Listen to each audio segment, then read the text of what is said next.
Hi, everyone. My name is Lee Fodison, Executive Director at the Creasel Corridor Business Improvement District. So as Amy said, there's been a lot of kind of prepping of the start of this plan, which we started a few weeks back.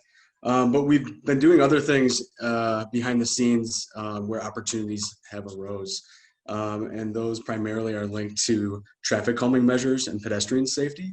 Earlier this summer, DPW Department of Multimodal Department worked with us here at the BID to install and maintain what's been called the Rapid Implementation Improvement Program. And those are key temporary installs at 5 major intersections along South 13th Street in the planning area that we're looking at. And as you can see in the slides, you can get kind of a visual representation of what those are. So these are painted artificial bump outs and vertical 3-dimensional bollards, which are those upright white stanchions, if you will.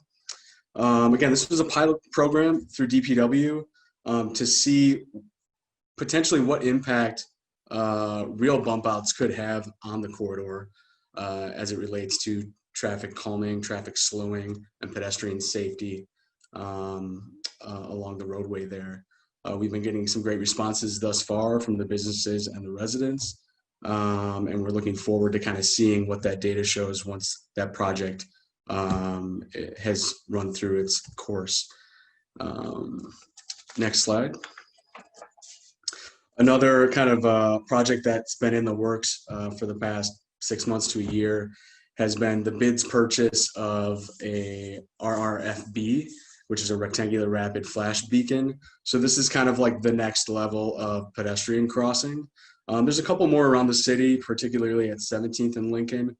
The BID chose to look at this with feedback from DPW as we looked at a study out of Waukesha through the TAPCO, which is the provider of this signage, that showed that in certain instances there can be a reduction in pedestrian crashes and pedestrian-related injuries through traffic by up to 41% in some cases at unsignaled intersections and mid-block crossings.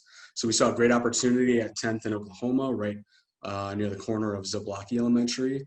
As many of you know, there was an incident in the last year where a resident was hit by oncoming traffic about a half a block away at 9th and Oklahoma, which is a signalized intersection. So we chose to place this here with the support of DPW and just had that installed last week. So we're excited about that. It's also a solar powered device, so it is quite a bit less expensive to install. So we're looking at potentially doing more of those. All of that to say that there have been some of these projects building on the interest and the need for traffic and pedestrian safety in the corridor and in the planning area. And now I will hand it off